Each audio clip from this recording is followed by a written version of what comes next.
Hello, everybody, and welcome back to the One Shot Podcast. My name is Chris Famigliano. Joining me today, only two people, not three, but it's going to be a great show. We have Jill and Ivana and Ivana Freitas. Ladies, how are we doing today? I'm feeling great. It's a great start to the week, and we're going to kill this. I'm super excited for this podcast. I think there's some great topics to talk about. I'm super excited. All right, so am I. Jill, how about yourself? I am doing great. There is no better way I would want to spend my Monday night rather than catching up with you guys.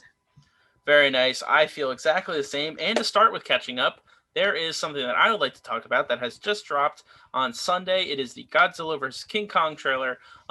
If you guys know me, which you absolutely do, I absolutely love these just over-the-top monster movies that are all about fighting, and it's just such stupid, entertaining fun that I get to go into the movies for like 2 hours, indulge myself, walk out, have a smile on my face, and enjoy it.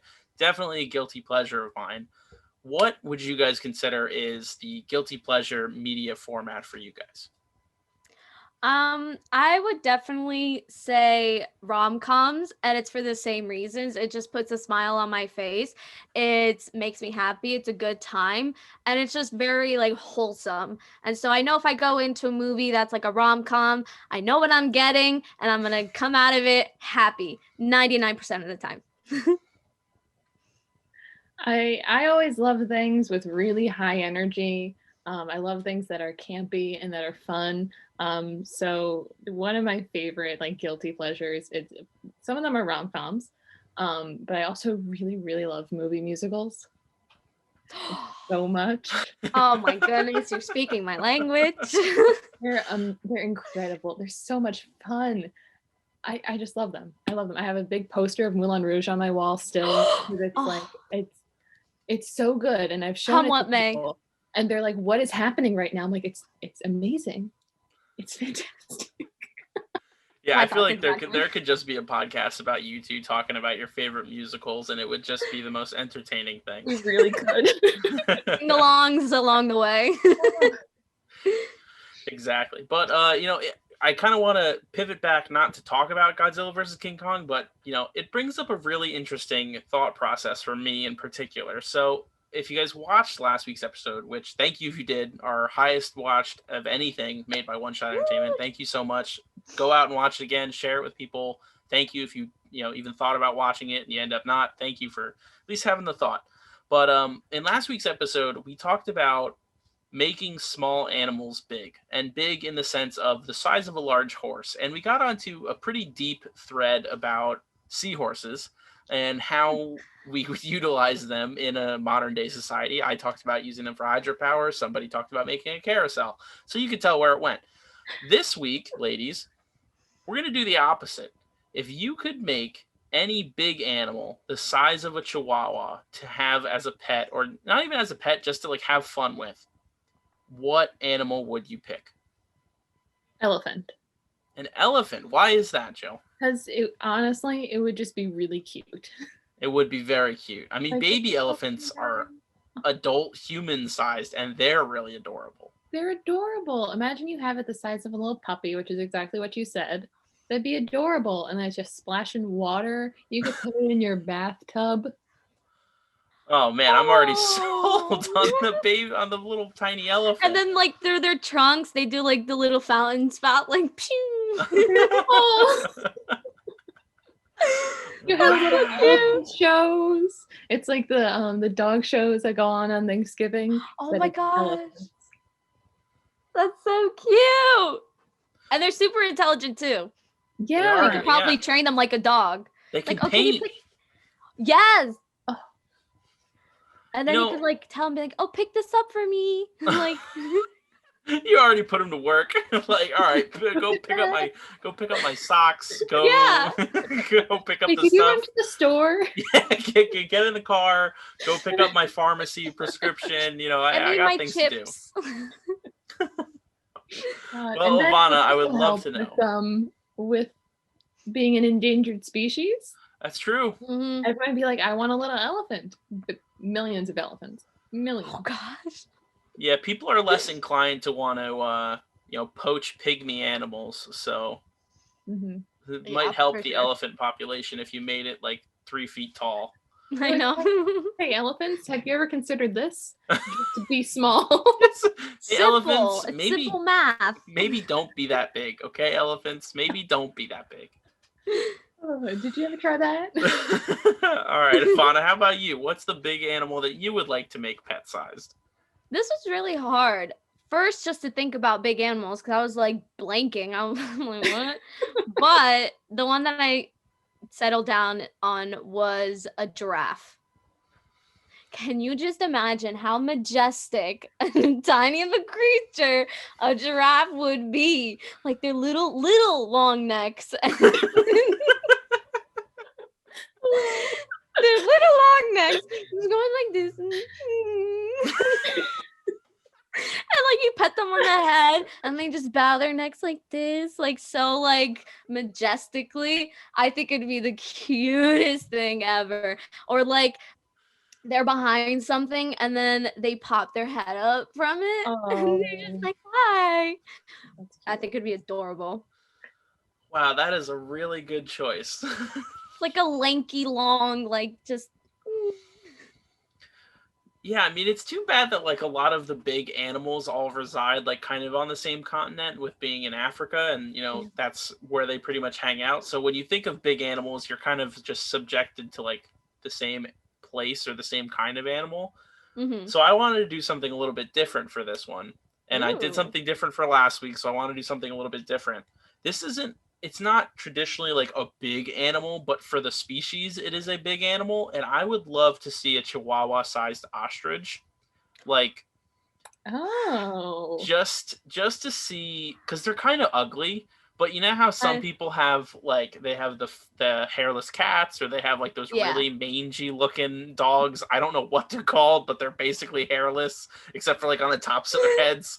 Like I think a 3 foot or like a 2 foot ostrich, or less than that, because chihuahuas are like less than a foot tall. So like a foot tall ostrich running around my house, Oh my making like little gosh. pitter patter sounds. Like, you guys ever seen the videos of people who have ducks, like pet ducks, and they run around the Yeah. house?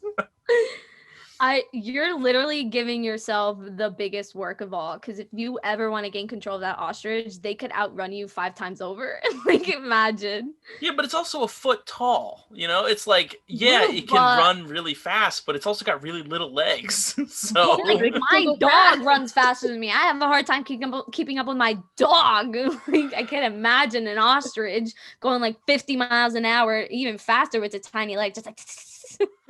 like it'd be like Roadrunner. I mean, that's Oh my also the gosh. problem. That's also the problem with these hypotheticals, is because like making a big animal small, there's most likely already a small version of that animal that exists. So it's I don't like know. I'm yet to see a baby giraffe, like a little mini desktop version. desktop version Yeah. giraffe. It reminds me, honestly, do you guys remember like Spy Kids? Mhm. Yeah. They had all like the little mini animals just kind of like Oh my god, yeah. I Making unlocked our that Spy memory. Kids dreams Yeah, you come like true. you went into my brain and unlocked that like deep hidden memory. I'm just imagining the little giraffes move. Yeah, that's honestly, little animals or making big animals little or little animals big. I can talk about it all day, because it's just so creative with the things that some people can come up with. And if you think about it, like, because I was thinking of a lion, a cheetah, a tiger, they would all just basically be cats. Yep. Like, they'd just be a cat. And Yeah. I'm like, oh, interesting. But yeah, Feline. giraffe all the way. Big But cats. that's the thing. They can only, when you're making a small animal big, you can think of like a purpose for it. But if you think of like a big animal becoming small, They're just it's there really for just for company. pets. Yeah. you have to make it a- You're basically making it useless. I put it to work, remember? Then pick up my chips, pick up Elephant. my laundry. Elephant in the car. Get that elephant a license. Somebody get the elephant a license. Holy cow. Yeah, honestly, like I also kind of wanted to think of like, well, what if we went for like an aquatic animal, right? Like what if we did I mean, I thought Like about that a too. whale, but then again, like you just have so many. I Like mean, a obviously fish. whales are It'd just be a mammals, fish. but it's just be the size of a fish, and it's not exciting. Yeah, but a really big shrimp, on the other hand. That makes me uncomfortable. A And I shrimp like the size of shrimp. a horse? Mm.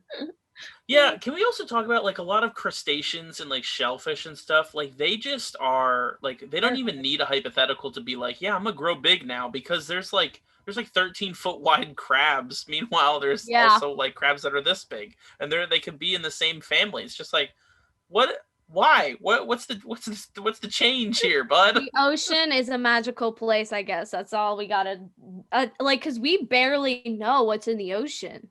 That's We've scary. explored more of outer space than we have our own ocean. Yeah, I've heard of that. So like there's probably animals that are probably the size of a continent, and we just don't know about it. The size of a Maybe. continent? Yeah, who knows? Okay, so see, this is something I had this like hypothetical conversation brought up to me at work where like somebody asked me genuinely if I believed that megalodons still existed. And when you think of megalodons, they're obviously giant sharks, but they always are put up to this like mammoth scale, right? They're like Mhm. bigger than blue whales were, which is crazy to think. Mhm. And then I always bring it up like, well, if that thing was alive, we would know about it because we track whales now with satellites. So how the F would we not know about this giant shark that just moves around, and eats everything in its path? How would we not know about something that big? I feel like there's probably a lot of average sized things that we don't know about. Average to medium sized things. Mm-hmm. But when it comes to like really, really big stuff, it's like I feel like we've seen it. Even if it's like, a little rarer. Like some of the like just the weird like stuff that pops up on like your like Facebook or your Twitter, and you're like, what the hell is that? What am I looking at? Yeah. Like those things are weird, but people are like, oh yeah, it's just this weird monster looking thing. You haven't I heard. always I always find those so interesting because like there was one that I saw where it was like a mermaid washed up to shore and it looked really freaky. I'm like, I can't even decide if it's fake or not because it's like we don't know. Like there's no guarantee. So I was like, Or the Loch Ness monster. I choose to believe it exists out there in the world somewhere. Well, it would be in Loch Ness. Maybe he moved. Maybe he wanted different scenery. Like He's just I up and somewhere left. else. He's like, you know what? I've had enough of this place. I'm getting out of here. I'm going Yeah. I'm going to the outback. Exactly. It's like, oh, these people keep Outback bothering me. Steakhouse. I mean, this is a perfect transition for one of the talking points we have because now we've gotten into the world of myths and mythological creatures. What are, if you could pick one, what is a mythological creature that you wish you could be? And it doesn't have to just be from Greek mythology. It can be from Norse mythology. It can be from Native American mythology. It can be from Asian mythology. Anything that you know about that you would like to be, let me know. That is a hard question. I struggled. I didn't want to be basic, right? I wanted to Mhm. think of something cool. Be like, oh my gosh, she's so unique. She's so cool. But at the end of the day, if I'm being honest, I would just want to be a vampire. But not just any vampire. The Vampire Diaries version of a vampire. Because they have everything. They literally are living La Vida because the one thing about vampires is that like they can't go out in the sun. And what does the show do? Give them a sunlight ring so they go out in the sun, out and about, no problem whatsoever. And it's like, yeah, sure, they could get killed by like getting like the stake through the heart or whatnot, but at the end of the day, they have speed, strength. They look great forever. They get to do whatever they want, and they don't have to worry about anything really. Like I don't know why in the show people would be like, I don't want to be a vampire. Like, boo. Like, Boo. it's like, you know what I mean? You're not gonna be like the Twilight vampire where you're gonna glisten in the sun. Like, that's annoying. I don't know if I would want that. But I don't know. I think I'm already halfway there. You know what I mean? I love being awake at night. I always like to keep my blinds closed, the light out. You hunt people. Already pale. Like, I'm almost there, guys. You know, you brought up a really interesting point about vampires, right? And they have all these wonderful assets, and they are basically superheroes. But they also have, a lifestyle that I would think would result in more overweight vampires, because they love, right? They get their nourishment off of eating or drinking blood, or stuff like that, right? And they can't go out during the daylight, so they're already stuck inside for a certain amount of time. And yeah, they have all these superpowers, like they can be super fast and whatnot, but also, wouldn't you think that a vampire would probably just want to lay low and not like go get in a 5K at certain points in the night? Like, they would probably be hanging out inside a little bit more, especially if you're a modern day vampire. Like, I could get it if you were an ancient times vampire and you needed to like run halfway across the country to go eat somebody or drink their blood without that town knowing about it. But now you're in 2021. Shit is happening all the time during this time. This time, you might just hang inside. Order your 8 ounces of blood online and then play some video games for 4 hours instead. I would assume there's probably going to be some overweight vampires in today's day and age. I mean, that's a fair point, but I guess it just depends where you live. I guess, like if you live up in the middle of nowhere and the closest thing is like miles and miles away, I guess it just really depends. But like, I would rather use my super speed than order an Uber. Like, you know what I mean? Like, it would be cheaper. They'd be rich. Vampires would be rich. I'd rather use my super speed than order an Uber. It's my favorite thing that's ever been said, honestly, on this podcast. That's incredible. Honestly. Vampires would be rich though. They don't have to spend money on anything because they like pay a house mortgage. They're here forever. They got time. You know what I mean? And it's like, but they got their diet. They're on a really strict diet, like just blood, nothing else. Yeah, like they don't have to spend money on transportation. What do you think their job would be though? Especially with their time of like when they can operate, like because they can't go out in sunlight unless we're working in Vampire Diaries world. But that's just like I guess that's the beauty of it. That's just like a fix all sentence of like, oh, I wear a ring and it prevents sunlight now. So it's like, no, turns out that the vampire that is super cool and can run 750 miles an hour is a gas station attendant because it's the only place that would hire him. That's fair. I don't know. I guess like, if you pay your 750-year-long mortgage with that, bud. I don't know. I guess they find the money from somewhere. I mean, they could also be thieves. It's not like it would be hard. Oh, see, especially this is where they get a bad rap, Ivana. Especially the Vampire Diaries vampires, because they could compel people. They could literally do anything. Broken. It's a broken character model, is what it is. I know. OP characters do nothing for me. No, but vampires have always had that hypnosis, like, as part of their like lore. Yeah, they've always had like mind control as like a part of it. Was it like always historically speaking?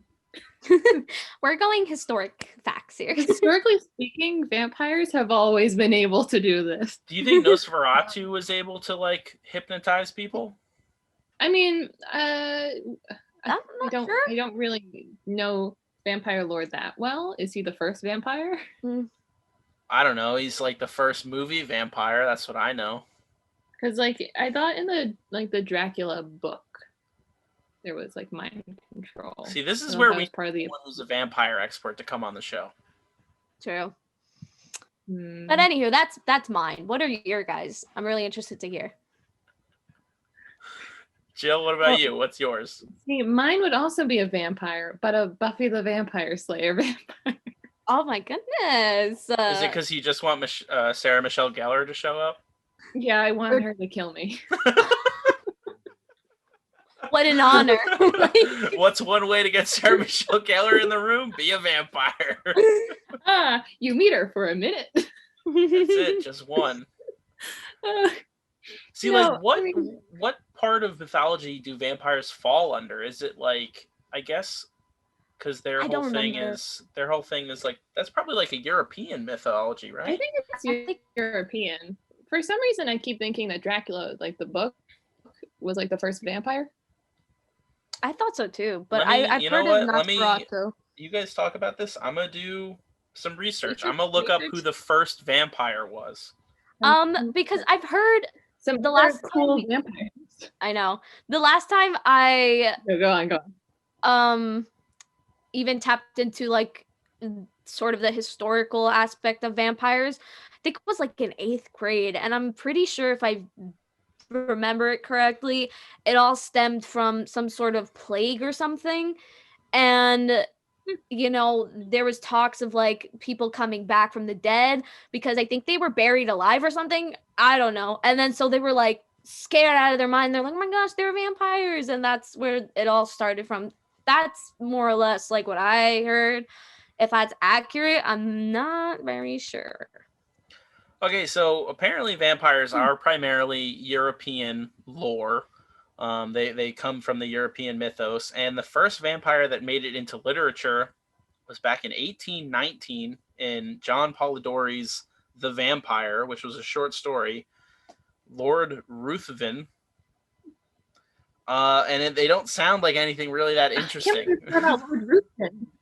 I don't know how we forget about Not Lord the Ruthven. Lord. Lord Ruthven. Yeah, I mean, vampires are so interesting because, like, for a time, you know how zombies had like their thing, in like the mid to late 2000s, and then all of the Mhm. 2010s was like zombies. Like vampires, I feel like weren't really a. When was the last time vampires were a big thing? Like the 50s or the 40s? I don't know. I mean, I know there was a lot of vampire stuff in the 90s, like not even just Buffy, like also like the interview with a vampire sort of stuff. Hmm. Um but before that, I guess so. I guess it must have been like the 30s, because when were those old ones? All the Wehrmacht German films. Yeah, or like the Universal monsters. Yeah, the monster movies are so interesting. It's such an interesting aspect of media to like look at and try and depict and understand, because obviously they're all metaphors for like the time of, either it's about government or like people being the Yeah. monsters, stuff like that. So, Yeah. and then there's zombie films, and it's just like, what if the dead weren't dead anymore? It's like that's that's it.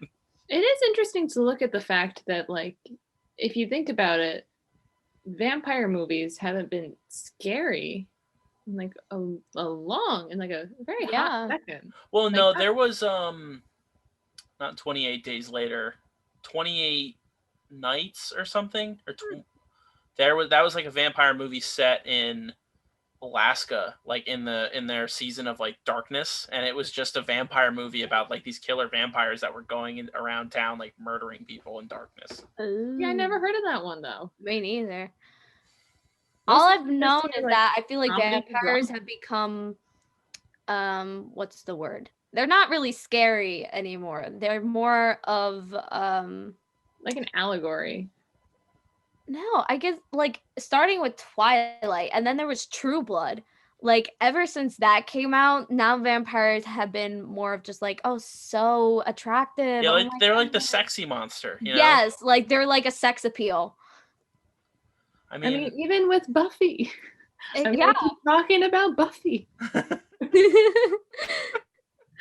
They're all dating the vampires in that too. yeah, why are people so open to dating an immortal being that will suck your blood? I don't get it. I don't know. Danger. And the age The difference? danger. The age difference. Come on now. Yeah.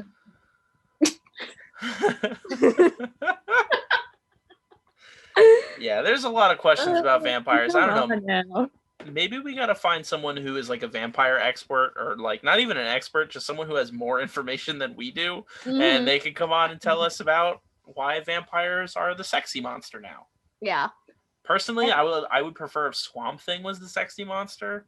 I feel like that's the way to go, but people don't Well, find swamps very attractive. I believe if we're talking like them being the sexy monster, I think their stories were typically allegories for I could be wrong. I would want to research this further. But I think that they were like allegories for like sexual awakenings and like being Oh, open to sexuality. So I think it's always been a little bit ingrained in that story, that's which is interesting. why it probably evolved. Mm-hmm. Huh. That is an interesting point. Jill, I can't wait I for you to think. do a deep dive on it. I know, right? Make a Next thesis on it. episode, we're gonna bring a vampire expert on, Yes. And then you're maybe a going to vampire debate them about hunter. who knows more. Oh my gosh! Do you know what other creature I just thought of? Mm-hmm. My brain just malfunctioned. Fairies. I would love to be also a fairy. Now, Oh my they god, could that'd either be be fun. really creepy. I've heard like stories where it's like really creepy and they're really not creatures to mess with.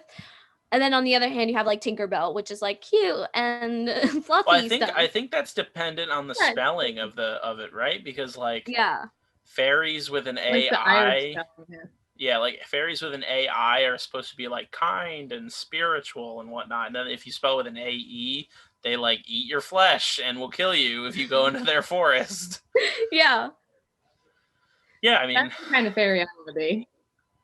European lore is something that I feel like, I mean, I don't know, maybe since we're American, weren't taught that much about it because like the mythology we were taught was like Greek mythology heavily, Norse mythology, Yeah. depending on if you studied mythology further in school, and like a bit of Native American mythology. But like European lore is super dark and creepy. Like Grimm's fairy tales are so disturbing. I have the book. You really? I do. I haven't read it, but I have it. It just sits on the bookshelf and you stare at it. You're like, one It's day. pretty. It was a pretty One book. See, I think it's interesting that I feel like we learned a lot about like European history, or like a decent amount of European history, and none of like the lore or mythology. But then I feel like we didn't learn crazy amounts of Greek history or even Roman history, but we focused a lot on the mythology.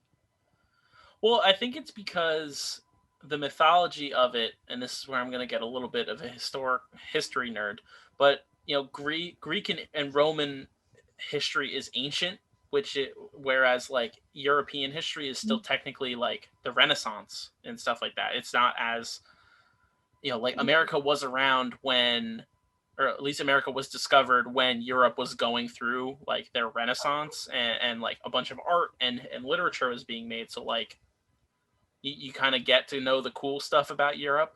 Whereas like a lot of the cool stuff that the Greeks and the Romans did, like it got destroyed by other people. Like it got destroyed by the Ottoman Empire, it got destroyed by the Germans, it got destroyed by the Romans, and like a bunch of other people. But mythology was something that always stayed around because the literature that came from those civilizations, like the Odyssey and the Iliad, and you get all of like the philosophical pieces of literature from all of the Greek philosophers that came out of those civilizations. It's like that stuff kind of lasts forever, whereas European lore seems to be not weak, but like not as in depth because those people in Europe were descendants of the Roman civilization. So like their lore and their gods came from Christianity, whereas like Greek and Roman gods were like they're up in the space and they make fire come down and rain and thunder. It was their explanation for the world and life. Yeah, it's and then you got the weird, you got the people up in Scandinavia and the Norse people, and they're like, we have the similar stuff, but they're not as angry all the time, but they really don't like us down here. And plus there's like 7 other realms that they all come from, and none of it makes any sense, but we don't ask questions. Yeah, mythology is a lot of fun. I mean, if I'm going to give a brief answer, because we do have some other stuff that I would love to talk about, but my brief answer for the mythological creature, man, I got to slow down. I have been playing a lot of God of War recently, and that is based in Norse mythology. So I have seen, there's been a lot of trolls. There's been the world serpent. There's been giants. There's been Valkyries. There's been Draugr. So it's like, I think if I were to pick one, I mean, I'm a man, but I think they're cool as shit. I would like to be a Valkyrie because they're just these badass warriors that like escort great warriors on Midgard to Valhalla, like the paradise of the realms. And it's like they're cool as shit and they'll kill everything and they get to decide who gets to go to the cool place. So like I want to be the guy who's like, yeah, you died in a cool way. You can come on in. Like you're basically the bouncer for Viking heaven. That's funny. They're like a gatekeeper. Yeah, but they're like they escort you across, so Mhm. like none of the bad shit steals you. Oh, nice. It steals you away. The demons are like, nah, come down to Helheim. Come on. That's cool. I've never really heard of them before.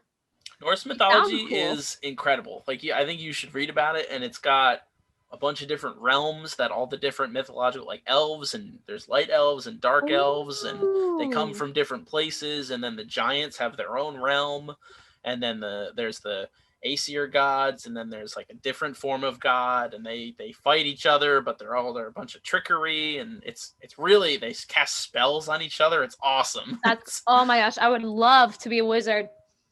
I love it. Oh, well, Ivana, incredible. You are incredible. Yes. Because I would like to pitch a hypothetical to both of you, right? So all of us are avid Disney fans. You guys are definitely bigger Disney fans than I am, but we all have Disney Plus. We have all watched anything on Disney Plus. Jill and myself, we have watched The Mandalorian. We are big into Star Wars. Ivana, are you big into Star Wars or are you not? Not yet. Not yet. I will be. Just not yet. Well, I can't wait for when you are, and you can No. join us. You can join us in our little bubble of nerdom. But the thing I wanted to pitch, Ivana, was Disney Plus has allowed for an expanded universe exploration of the Star Wars universe. Within the last 2 months, we have seen the announcement of like 9 shows or 10 shows in the Star Wars universe taking place in different times on different characters, hypothetical shows, focused on this part of the timeline or that part of the timeline. What if, and this is a big if, but what if there was a Harry Potter version of this expanded universe? What would you like to see a Disney Plus, or I guess they're under HBO?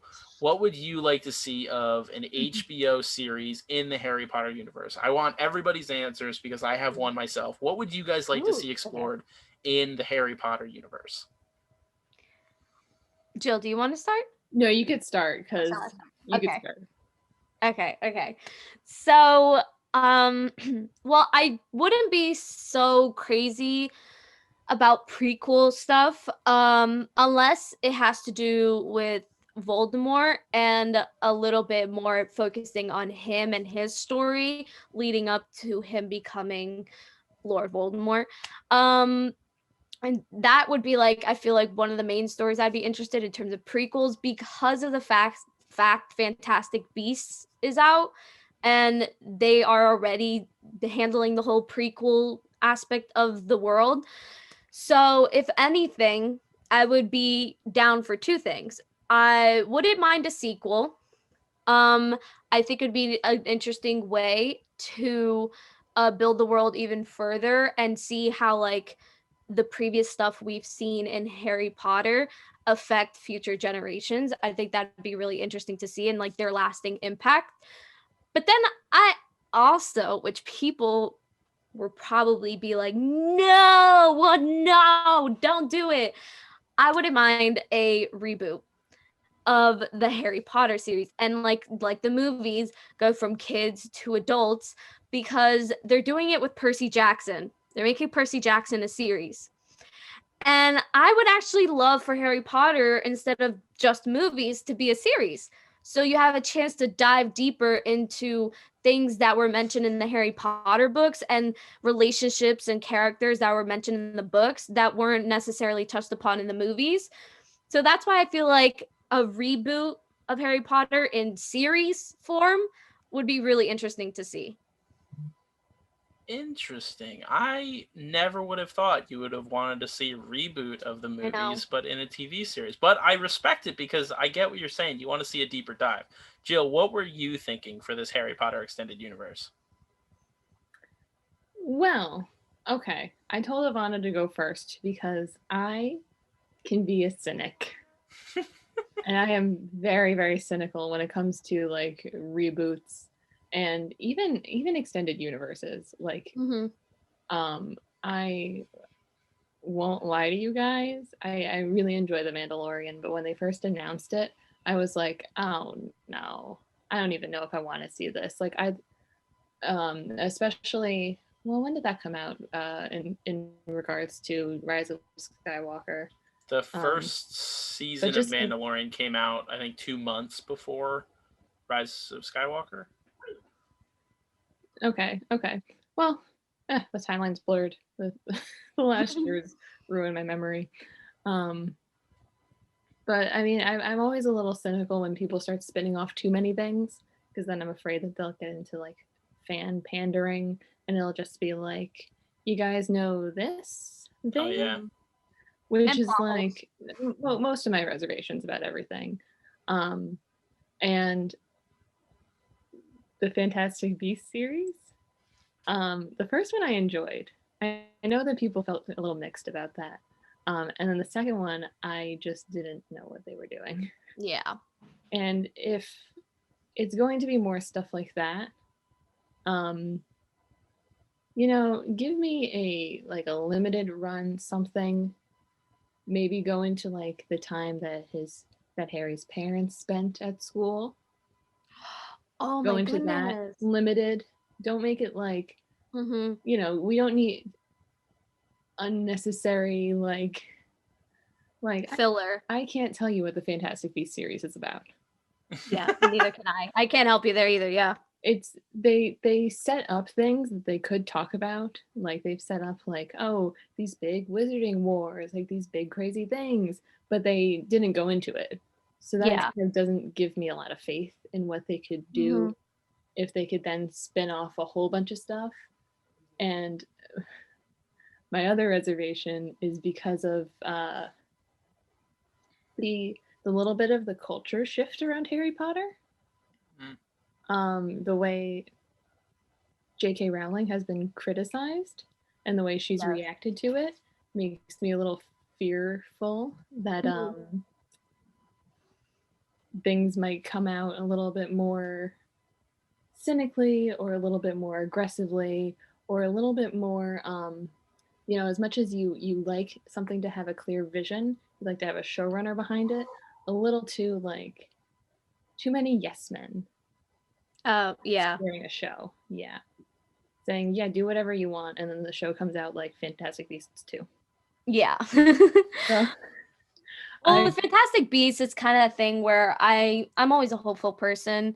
It doesn't look too hot right now, but I'm always hopeful that by the end, if they even get to the 5 movies at this point, I don't even um, know if they'll get to a third. yeah, we'll see. But if there is 5 movies, I always like to hold off till everything is there to make that full judgment of like, okay, yeah, that make no complete sense. You know what I mean? Because there might be things where in the later films everything will connect and make better sense. But at this point, yeah, I'm right there with you. Like I said, I'm a cynic. I like to think of the idea of removing art from the artist a little bit.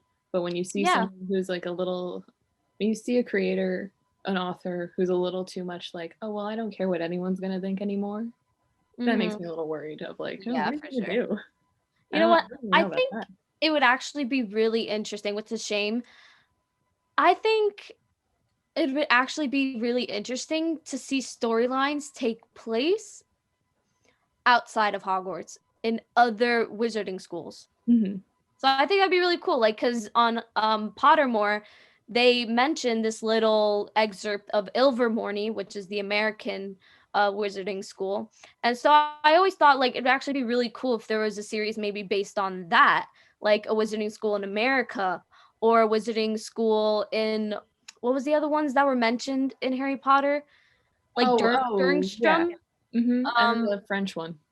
Yeah, so maybe a storyline in one of those schools I feel like That would would be be cool. interesting. You know what I mean? And then you get to see more different cultures be like introduced in the wizarding world.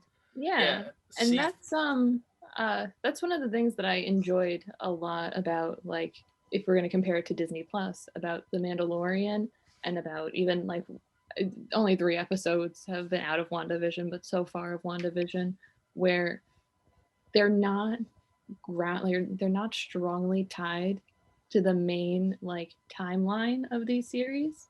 Mm-hmm.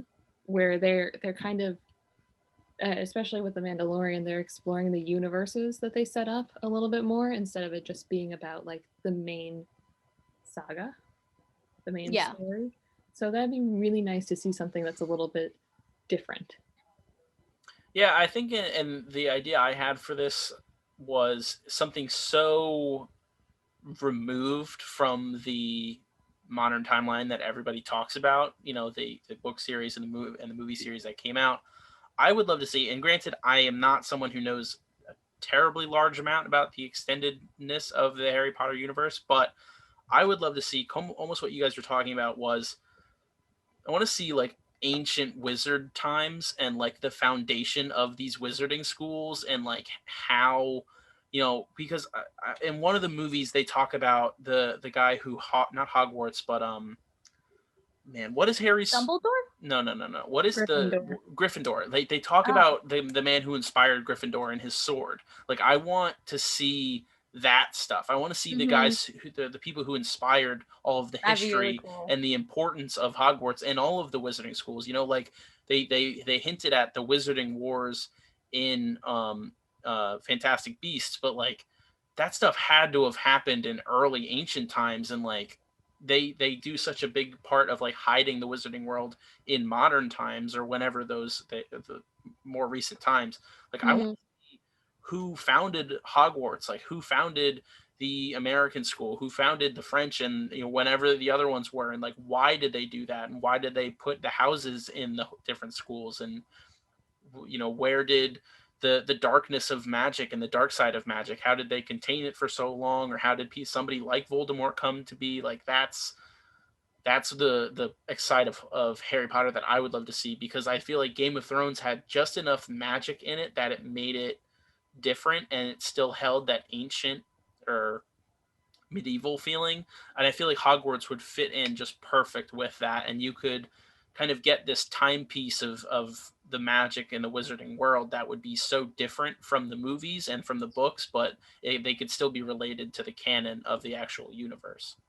I actually really love Oh that yeah. because like I don't know if you guys seen this, but people have done this headcanon where Narnia, the four siblings, each of them are the founders of the Hogwarts houses. So the youngest one, Lucy, would be the Hufflepuff. Susan would be Ravenclaw. Peter would be Gryffindor, and Edmund would be Slytherin. And it just fits so perfectly. And I thought the same thing as you. I'm like, that'd be so cool if we would get this like origin story of the founders and them eventually like creating this wizarding school, because it'd be such like a moment, because then you've seen like what it becomes and it's just like, oh my goodness, the legacy that they just created, it'd be epic. Yeah, Yeah, and that's definitely like that would be something that I'd be really hopeful about too. Because like I said, like if I'm coming from a cynical spot, I would like them to take it kind of far away and do something different and interesting and not get too weighed down and like, well, here's Dumbledore, but he's younger. Here's this Yeah. character, but there it's like, all right, give us something more than just like, here's a person you recognize. So that'd be really, really interesting. yeah, I also think another series that did really well off of the Game of Thrones hype, but also has its own universe that is very well respected and mixed in all of these different aspects of the magic, the mythological creatures, the chivalry of that time, was the Witcher series on Netflix, which I think they have it has their own book series, and I'm sure are doing plenty of seasons of that show. And I loved the first season of The Witcher. I thought it was great. It made me super excited. It made me want to play the games. I'm not much of a reader, but I know a lot of people who wanted to read the books. So I really think that Harry Potter could like almost like probably strike gold on this idea of making a timepiece, not in the timepiece of what Mythical Beasts did or whatever the hell it's called. Uh, Yeah. Being in the 20s and talking about how World War I and how the Wizarding World affected the World Wars and whatnot. Like, go as far back as you think is okay or acceptable for the Harry Potter universe, and like show me year one of the Wizarding World. Like, show me why it's so important that it has to stay up until the 1990s or the 2000s when Harry Potter takes place. Because I'm not entirely interested in post Harry Potter, because like he is supposed to be the end all be all of that storyline. Like, he True. And was that's why the sequels one. are like, Yeah, like what are you gonna do? You're gonna you get to watch his kids, and like his kids are like, yeah, I'm Harry Potter's kid, and they're like, yeah. wow, bro, thanks, great. I'm so glad you're in my potion making class. I'm sure you're Oh, not gonna do well. that's the play. When they came out with the play, it's just like Harry Oh. Potter's kids. No, yeah. When I was like Like, I saying don't care. sequels, yeah, when I was saying sequels, my idea was like far removed. Do you know what I mean? Like new generation, like Harry Potter would be like probably 40 years ago. You know what I mean? Like a whole new Yeah, generation. you're Like, talking about like exploring the world yeah, outside like of far away from the original Oh, yeah. timeline. See, this is where I kind of almost feel like the sequels of the Star Wars universe, this is where they failed in the placement of when the sequels would take place, right? Because the sequel trilogy takes place what, like 30 or so years after the original trilogy, right? Because it's like 27 or 28 ABY, and like it's just enough time so like all the characters you care about from the first series, like they're still alive and they're older, and they're like the only person you really want to know what they're doing is Luke, because he's off somewhere in the universe all mopey because he fucked up his Speak for school. yourself. But yeah, sorry, I'll speak for my opinion. But like I almost kind of wish that like the sequel trilogy was like another 15 years later, and like we were past the period of like Han Solo and Leia and even Luke potentially. Like, I would like to see how like the Force would re-arrive in an era where like the Republic is in shambles. Like, it's not completely destroyed, but the First Order is on the rise, and the Republic is in shambles, and like somebody's just looking for a beacon of hope, like what they were in the original trilogy with Luke, and how the Republic was trying to recover from the first Empire. Like, that's what I would have liked to have seen in the sequel trilogy of Star Wars, is give us new stuff. Don't, it's good to have people still be excited from what they remember, but the Star Wars canon alone should be enough to make people excited, because it's so well respected and so well admired for how it connects through time. Like, allow your new characters to be the face of it, and like let their story be what's told. And I think this is where, if Harry Potter did it in the previous realm, like the previous times of like so far away, like that it's in the Harry Potter universe. We know what is to come later. But like, show us why Hogwarts was so effing cool to be at, and why it was so respected as a wizarding school. I think that's where you kind of get the draw, is like, why is this so different? What led, what created the allure of Hogwarts? Yeah. And like a further point on your like Star Wars comparison is that they had Luke as the chosen one. Like, they're both chosen one narratives. You know, they're both the hero's journey. But you literally had, the original series ending, and all right, we did it. The prophecy is fulfilled. The chosen one has brought peace. Yeah. And then they're like, but actually, in about 20 years, he didn't. And it's like, well, why did you? It takes a little bit of the punch out of it, because especially, I mean, this is especially with Star Wars, it's just 3 different chunks of a hero's journey. There's like 3 different chosen ones, and it's like, all right, here's the new chosen one. Yeah, it kind of just makes you question how valid the Force's plan is. It's like, Yeah. Well, this guy was supposed to be the chosen one. He just flipped. The other chosen one, we thought he succeeded, but then he didn't actually succeed. And then they're like, oh, well, we got to retcon this random person in. And then the other thing that I see is gaining traction a lot in like the Star Wars community is there's a lot of pissed off people about the fact that Finn was like in the first movie, Finn was like portrayed and sold as like, he is the guy, you know, he's going to be the Jedi. He's on the posters with the lightsaber. He is fighting Kylo Ren in the forest. And then they're just like, go be a side character, bud. Get out of here. It's Rey's time to shine. And like, I like Rey. I think she's a cool character, but you know. But you could have more than one cool character in your movie. Exactly, Jill. You're exactly right. I think that Princess Leia, Han Solo, and Luke Skywalker are 3 cool characters. Yeah, that's what makes it freaking badass. They're all cool. Yeah, I mean, and that's another that ties into another issue where like I am so afraid of things being overly connected, because another failing of that is like, well, Finn can't be anyone important because he's not related to anyone important. Rey is related to Palpatine. Spoilers for that, I guess. So it's like they have to be connected. And I'm not gonna lie to you, the Mandalorian season 2 finale. Can I drop a little spoiler here? It's been more than enough time. It's been over a month. I think. Okay, good. When they brought Luke into that last scene, I did not like it. Because why do we have to connect everything to the main timeline? Why do we have to bring in like make everything about this one family? I enjoyed it because we were seeing pockets of the world that we weren't seeing before. Yeah. Like it's not, if you make this Harry Potter one, don't make it like, and turns out this main character is related to Harry Potter too. And it's like, come on, man. Yeah.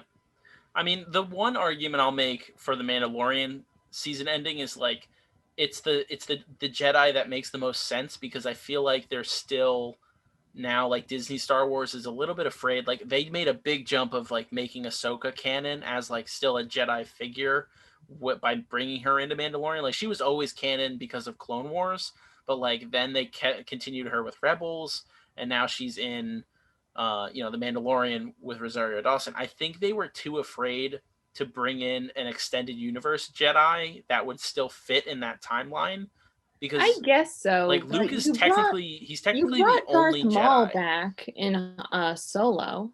See, this is what I was hoping would happen for the Mandalorian. I had just a sense that Luke was going to be the person who comes in and is like, I'm here to. Which Luke's scene is badass, by the way. It's cool to see. I enjoy the scene. It's cool to see a master Luke, and I completely understand, and I partially agree with what your sentiment was.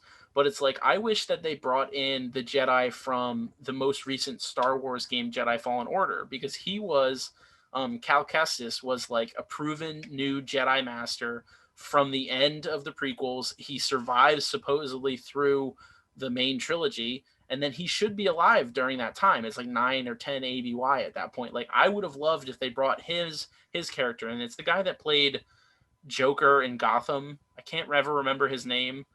Gotham, the TV show? Yes. Oh, I don't. Actor. Okay. But that guy plays Cal Kestis, and I would have loved to see him stroll up and be like, I'll train him. You know, I'm a Jedi master. It's like, yeah.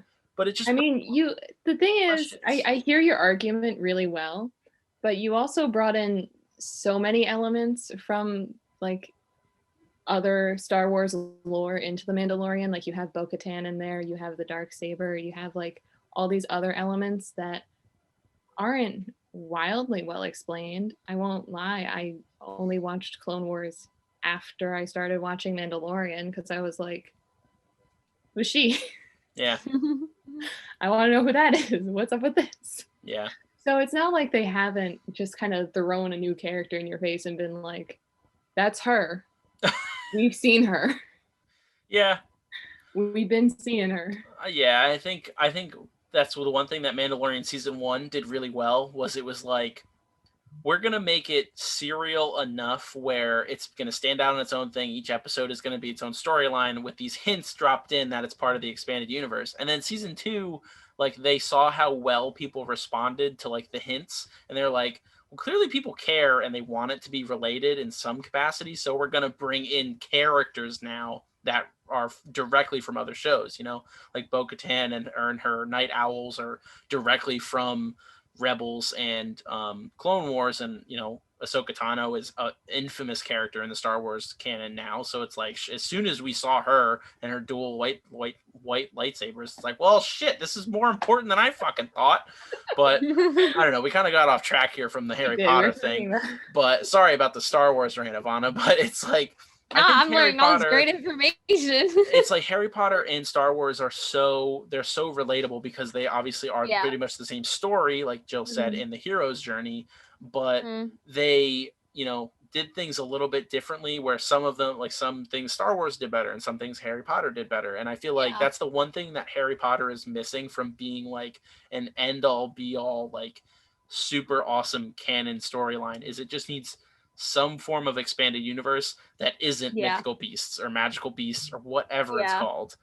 Yeah, if you're gonna and I wonder, I always like, and I always wonder if that might happen, and that might happen if once J.K. Rowling is no longer in the picture. Yeah. You know what I mean? Like somehow she's not in the picture, or like, I'm not wishing this upon her, but like if she's not with us anymore on this earth, like once that happens, like will they then take the liberties to like really run with it? You know what I mean? So it's because I always think like J.K. Rowling won't be here forever. So it's like, what's gonna happen to the series once she's gone? That's also a thought that I have, and it could get worse or it could get better. Yeah, I mean that's my fear. That's my fear that I was trying to link to earlier, is like if we see how much, at least at the time, what I heard was that the Fantastic Beasts were really kind of run by her. Like that was all her vision, and like not many people said no. It's like maybe it I don't think it's always good to have someone who you can never say no to. Yeah, of course. You definitely always need somebody else's opinion, because it's important to get other perspectives that you might never think of or you don't see yourself. So if that's the case, that's really disappointing and unfortunate, because it like they took something that could have been so great and a great added legacy to this franchise, and now it probably won't reach that potential. Yeah. But I also want to just quickly say something, like where you were talking more of like, you hate where every character that's great has to be connected to like the original characters that we've already introduced. Harry Potter did the same thing in the second movie, where apparently there's this connection between, I don't want to spoil it, but they've been out forever. Say whatever you want. Yeah, Creed having this supposed connection to Dumbledore's family somehow. It's like, I don't know how that works, but okay. I mean, at first it's like, oh my gosh, that's crazy, but then you think about it and it's like, but was it necessary? Like, yeah, it's like, why does everyone have to be related to everyone else?